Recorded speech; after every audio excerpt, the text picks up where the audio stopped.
श्री सीताराम सरकार की जय, श्री मेहंदीपुर दरबार की जय, श्री सिलोरी धाम की जय। कैसे हो भाई बगैर सभी आप लोग? बढ़िया होंगे। जैसा कि आप लोगों को पता होगा, आज 29 सितंबर से कनागत लग चुके हैं। हाँ जी, कनागत बोल सकते हो, चाहे आप पितृपक्ष बोल सकते हो, चाहे आप श्राद्ध बोल सकते हो, जिसे बोलते हैं आप ग्रामीण भाषा में 16 श्राद्ध। तो किसी भी भक्तों को, भाइयों को इनके बारे में काफी अपने आप को दिमाग के ऊपर लोड लेके रखते हैं कि भाई पितरों को कैसे खुश किया जाए, पितरों को खुश करने का सबसे सरल और सटीक तरीका क्या होता है। तो भाइयों और सब जो सिलोरी धाम परिवार से जुड़े हुए हैं, उन सबके लिए मैं एक बहुत ही अच्छा तरीका लेके आया हूँ, जो आज से मैं करवाता आ रहा हूँ। और इस तरीके से मेरे प्रत्येक व्यक्ति को आराम मिला है और 100% नहीं 101% इससे आराम मिलता है। तो मैं ये चाहता हूँ कि सभी तरीका आप लोग अपनाएं और अपने जीवन में चमत्कार का अनुभव करें। पितरों की कृपा प्राप्ति के लिए अचूक उपाय है, अगर आप करोगे तो आपको 100% इसका लाभ मिलेगा। जैसे कि पितरों की कृपा से तो कोई भी काम नहीं हो पाते। पहला प्रथम कोई काम धंधा नहीं चल रहा, रुका धन प्राप्त नहीं हो रहा है, या फिर आपके काम धंधे चलते चलते रुक जाते हैं, वंश आपकी आगे नहीं बढ़ रहे हैं, बच्चा बच्ची आपके नहीं हो रहे हैं, डॉक्टरों की नॉर्मल रिपोर्ट में देखते हैं सब नॉर्मल है, तो भी बच्चे बच्ची नहीं हो पाते।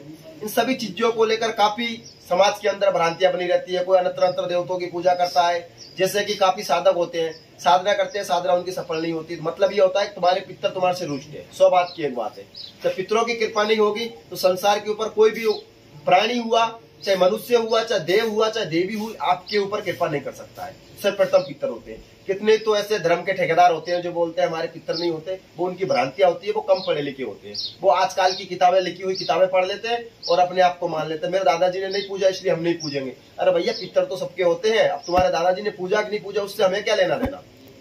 या तुम्हारे पितर को तुम पूज रहे हो कि नहीं पूज रहे हो, तो तुम लोग पाओ दुख। तो ये होता है, सबके पितर होते हैं, इस बात को आपको ध्यान रखना है। तो आप लोगों को क्या करना है, सर्वप्रथम पितर पक्ष आज से चालू हो गए हैं। 29 सितंबर से 14 अक्टूबर तक ये रहेंगे। इस 14 अक्टूबर तक आप लोग, चाहे कितने लोग क्या करते हैं, जैसे किसी के पूर्वजों की मृत्यु सोमवार की हुई, बुध की, गुरु की, शुक्र, शनि, रवि, जब भी मृत्यु हुई है तो उसी दिन वो उनके नाम से भोजन वगैरह, पकवान वगैरह बना देता है और उनके 2, 5, 7 कन्या, 21 कन्याओं को भोजन करवा देता है, ब्राह्मणों को भोजन करवा देता है, उनको दान दक्षिणा देके फ्री कर देता है। आप लोग इस तरीके से कर सकते हैं। आप लोगों को मेन चीज याद रखनी है कि आपके पितर खाते क्या है। हाँ जी, अगर आपके पितरों को चाय ज्यादा पसंद है तो आप उसको चाय ही पिलाओगे इस कनागतों के अंदर या फिर इन श्राद्धों के अंदर। अगर आपके पितर खीर पीते हैं ज्यादा तो खीर खिलाओगे। अगर आपके पितर चूरमा खाते हैं तो चूरमा आप लोग खिलाओगे। अगर आपके पितर तामसिक है तो तामसिक उनको भोजन करवाओगे आप लोग। हाँ जी, देखो सीधी सी बात है, अगर आप जिंदगी भर तक आपके पितरों ने, पूर्वजों ने तामसिक क्रियाएं या तामसिक भोजन किया है तो बाकी मरने के बाद वो तामसिक ही करेंगे। चाहे आप उसको खीर खिलाओ, पूरी खिलाओ, तो वो उससे संतुष्ट नहीं होंगे। तो जैसे पितर है वैसी उनकी तृप्ति उस तरीके से होगी। आज लोग लाखों करोड़ों रुपए उनके ऊपर खर्च कर देते हैं, कभी पितरों की तृप्ति या शांति नहीं हो पाती। कितने लोग बोलते हैं गुरुजी मैंने फलानी जगह पिंडदान करवा दिया, उस जगह करवा दिया, मेरे पितरों की कृपा प्राप्त नहीं हो पा रही है हमें। तो उनको एक, पितरों को तुम्हें पसंद क्या है, तुम्हारे पितरों को जो पसंद होगा वही उनको मिलेगा आगे चल के। ठीक है, जैसा कि आप लोग देख पा रहे होंगे, आपको क्या करना है, कनागतों के दिन पे पितरों के नाम से एक दीपक चालू करना है। कहीं पे भी छत हो या जैसे हम लोग बैठे बरामदा में, आप लोग बैठ जाइएगा, दीपक चालू करना है, धूप बत्ती अगरबत्ती चालू करनी है। ठीक है, चालू करने के बाद आप लोगों को क्या करना है, थोड़ा सा चावल लेना है। चावल ले लिया, चावल लेके आप लोग क्या करोगे, पितरों का आह्वान करोगे। आप अपने दादाजी का, आपके घर में अकाल आत्मा है, मरी हुई आत्मा जो भी कुछ होती है, उन सबका आह्वान करो, या अपने पितरों का आह्वान करो। पितर देवता, आप जहाँ कहीं पे भी हो, इस लोक में, परलोक में, जहाँ कहीं भी आपकी आत्मा विचरण कर रही हो, मेरे दादाजी, मेरे परदादाजी, तो मैं आपके कुल का, मेरा फलाने नाम ही है, मेरे पिताजी का नाम ही है, मेरी जाति है, मेरी माँ का नाम ही है, तो मैं आज आपका बच्चा, मैं आपको जो भी पितृ पक्ष में जो भी हमारे से बना है वो मैं आपको देने जा रहा हूँ, तो उसको आप लोग ग्रहण कीजिएगा। तो आप पहले पितरों का आह्वान करोगे, हाथ में चावल लोगे, तो 2 मिनट के लिए आप ध्यान लगाओ अपने पितरों का। एक तो आकृति बनानी है आपको, आपके सामने आपके पूर्वज बैठे हैं, तो आपको याद करना है, अवयं तवयं श्री पितर देवता आवानाम कर्षित आदन समर्पयामि, है पितर देवता, अपना आसन ग्रहण कीजिए। तो ये चावल आपको सामने एक चटाई बिछानी है, एक पे तो आपको बैठना है जैसे हम लोग बैठे हैं, सामने एक चटाई बिछानी है, उसके ऊपर आपको पितरों के लिए चावल रख दिया आपने, तो पितर आ गए हैं, और हाथ का इशारा कर दीजिए बैठने के लिए, तो पितर देवता आपके आ गए हैं। हाथ जोड़ के एक आपको आकृति करनी है कि मेरे सामने मेरे कोई पितर देवता बैठे हैं, मेरे पूर्वज बैठे हैं। ठीक है, तो आप लोग क्या करोगे, फिर उसके लिए आ गए तो उनके लिए आप पैर धुला सकते हो। अब जैसे हमारे पास ये चम्मच है, तो आप उनको कहे पितर देवता मैं आपके पैर धो रहा हूँ, पैर आप धुला सकते हो या किसी कटोरी में ले सकते हो। पैर हो गए। बस्तर के लिए आप लोग क्या करते हैं, हम कनागतों में क्या करते हैं, सब जगह तो बस्तर में हम ये लच्चा कलावा जो बोलते हो आप लोग, इसको चढ़ा देते हैं। पर अभी कनागतों में आप लोगों को क्या करना है, आपके पूर्वजों के नाम से छोटे छोटे बच्चों को आप बस्तर पहना सकते हो, उनको दे सकते हो। इस युग में अभी तो आप कलावा दे दो, पितृ देवता मैं आपको बस्तर समर्पित कर रहा हूँ, ठीक है। और फूल माला वगैरह जो भी कुछ होती है वो लोग आप लोग दे दीजिएगा, ठीक है। उनकी पंचोपचार पूजा उस तरीके से बोलते हैं, वो लोग आप कर लीजिएगा, ठीक है। वो करने के बाद आप लोग क्या करोगे, इसके बाद में आप आ गए, आप पितरों को बोलो पितर भोजन ग्रहण करो, ठीक है। तो मैंने मेरे पितरों के लिए चूरमा बनाया है, दो जगह खीर है, आप देख पा रहे होंगे, रबड़ी है, चना है, और भी काफी चीजें हम लोग बनाते हैं, जैसे जैसे पितर की पसंद होती है उसके अनुसार हम लोग बनाते हैं। तो मैं यही चाहता हूँ आप लोग भी यही करें, ठीक है। इससे मेरे काफी लोगों को नहीं 100 में 100% लाभ पहुंचाया है हम लोगों ने। क्यों डायरेक्ट हम जिनको जो पसंद है उनको हम वो ही देते हैं, बीच का ड्रामा हम लोग नहीं करते हैं, बीच का ड्रामा हमें आता नहीं। बस अगर आपके पितरों को जो पसंद है, हमारे पितरों को अगर खीर पसंद है तो हम खीर देंगे।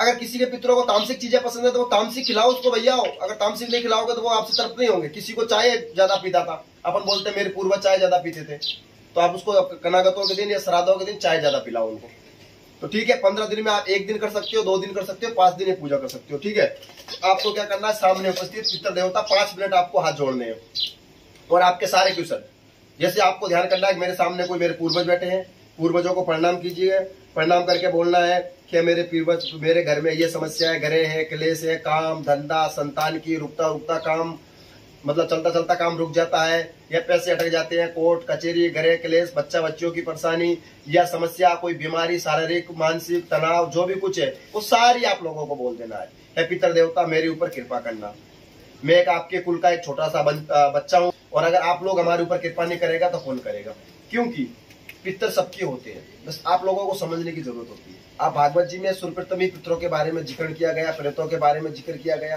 ये सारी चीजें होती है। तो ठीक है, तो आप लोगों को ये भोग है, तो भोग को आप लोग क्या करोगे, जैसे कि हम आपको अब एक जोत लाके बताते हैं, भैया जोत लेके आओ, ये भोग है। पितरों को आह्वान कर लिया, 10-5 मिनट के लिए आह्वान कर लिया, और आपके मन ही मन में धन संबंधित पैसों के बारे में जो कुछ बोलना है वो बोल दीजिएगा। जैसे कि अब जोत ले आए, चढ़ बोलो आप लोग, अब देखो भैया, तब हमारे पितरों को लेके आए, तो आप लोग क्या करोगे, इसके अंदर ये डाल दोगे पितरों के नाम से, ये डाल दिया, ये डाल दिया, और खीर डाल दी, और ये रबड़ी डाल दी, ठीक है ना। ये सारी चीजें आप लोगों को डाल देंगे। डाल देकर 10-5 मिनट पितरों को करनी आवाज, पितर देवता मेरे घर में ये समस्या है, मेरे घर में ये कर्जा फलाना चीज है, मेरी ये समस्या, मेरी ये समस्या, सारी चीजें आप लोगों को बोल देनी है। बोलने के बाद 5-10 मिनट पितरों से बड़े प्यार से बात कर लीजिएगा। देखो ये 15 दिन 16 दिन जो आप लोग कनागत बोलते हैं, 10-15 दिनों के अंदर आप लोगों को पितरों से घुल मिल जाना है, एक बाहर की आत्मा से आपको मिल जाना है। उनको जो पसंद हो उनको वो दो, मेरी गारंटी 1001% है, मेरी गारंटी 1001% है। अगर जो आपके पितरों को पसंद है, अगर आप लोग वो देते हो तो 100% आपके पितर आपके ऊपर कृपा करेंगे। और ये मेरी दी हुई वीडियो, इसको आप एक बार देख के और ये प्रयोग करके देखो, आपके जीवन में बदलाव होता है या नहीं होता। आपके मन में जो भी समस्या हो आप पितरों को सारी बोल दीजिएगा, ठीक है। बोल दी, बोलने के बाद में आपने ये सारा भोग जोत के ऊपर चढ़ा देना है। अब कितने बच्चों के मन में होगा, गुरुजी अगर ये भोग बचा है इसका हमें क्या करना है। भैया इस भोग को आप लोग गाय को खिला सकते हो, ठीक है। 1/4 हिस्सा आप गाय को निकाल दो, 1 हिस्सा आप कुत्ते के लिए निकाल दो, 1 आप कौओं के लिए निकाल दो, और 1 आप कहीं पे भी छोटे बच्चों में वितरण कर सकते हो आप लोग। ये आपको 4 हिस्से निकाल देने हैं। वैसे अगर आप 15 दिन प्रतिदिन करो तो कर सकते हो, या आज शुरू के दिन करो या एंड के दिन करो, या बीच में कभी 1 दिन कर लीजिएगा, आप ये कर लीजिएगा। ये करने के बाद में आप छोटी बच्चियों को खाना खिला सकते हो पितरों के नाम से, पंडितों को, जजमानों को, अपने को, उनको जो भी आपके लोग होते हैं ब्राह्मण वगैरह, उनको दान दक्षिणा देके और उनसे कृपा आशीर्वाद आप ले सकते हो। तो ठीक है भाइयों, आप लोगों को आ गया हो, समझ में आ गया होगा हमारी जो बनाई हुई वीडियो को। इस तरीके से हम लोग करवाते आ रहे हैं और आगे भी हम इसी तरह करवाते हैं, और 100% पितरों को शांत करने का ये उपाय है। इसमें आपको बस छोटी सी पूजा, खाए नोक झोंक करने की जरूरत